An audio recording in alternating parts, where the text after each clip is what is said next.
হলো, এভাবে তাকিয়ে আছো কেন? আচ্ছা দেখছো আজ কত সহজে আমাদের একটা সম্পর্ক নষ্ট হয়ে যাচ্ছে।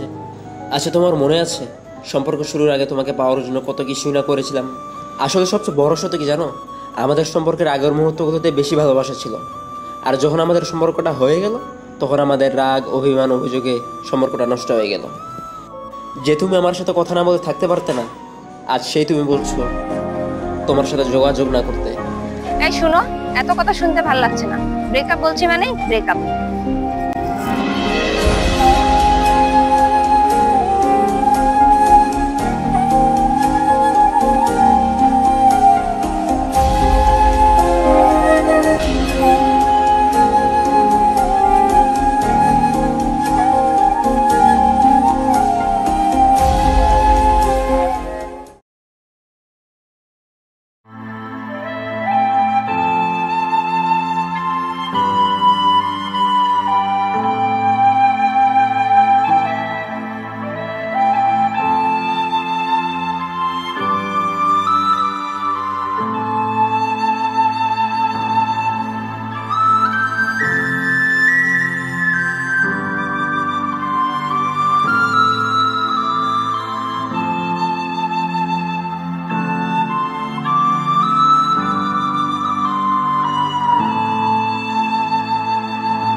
কে রে, কি অবস্থা, কেমন আছোস? হ্যাঁ ভালো, তুই? এই তো। দোস্ত, ভার্সিটিতে যে পরিমাপ আমি পেন খাচ্ছি, কালকে আবার ফাইনাল এক্সামে ডেট আছে, পারতেছি না বন্ধু, খুব পেনের মধ্যে আছি। তো তোর কি অবস্থা, পড়াশোনার কি খবর তোর? না রে, আমার দ্বারা আর পড়াশোনা হবে বলে মনে হয় না। একটা জবের জন্য ট্রাই করতেছি, দেখি যদি হয়ে যায়।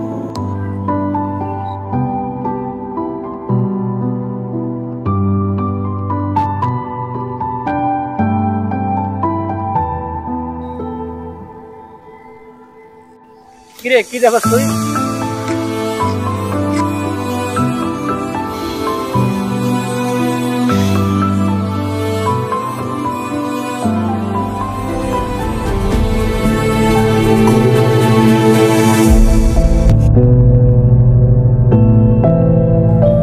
চিনতে পেরেছো?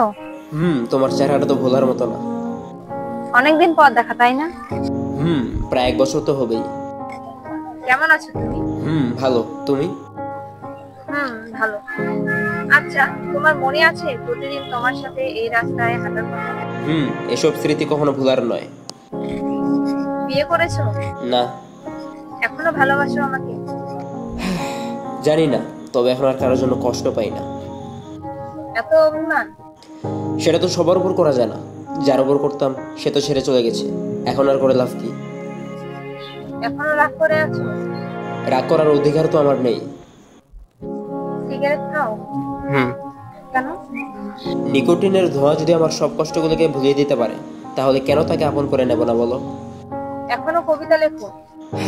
কবিতা? কবিতার তো ছন্দই হারিয়ে ফেলেছি। আর গল্প?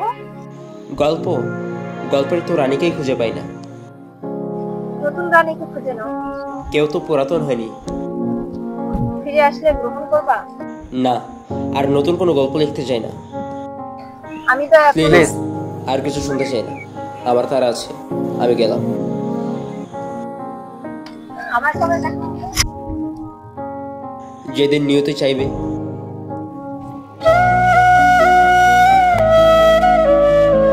কখনো কখনো ভালোবাসা হারিয়ে যায় না, কেবল সময়ের সাথে রূপ বদলায়। কিছু সম্পর্ক শেষ হয় না, তারা শুধু থেমে থাকে অপেক্ষায়, নিয়তির ইশারায়।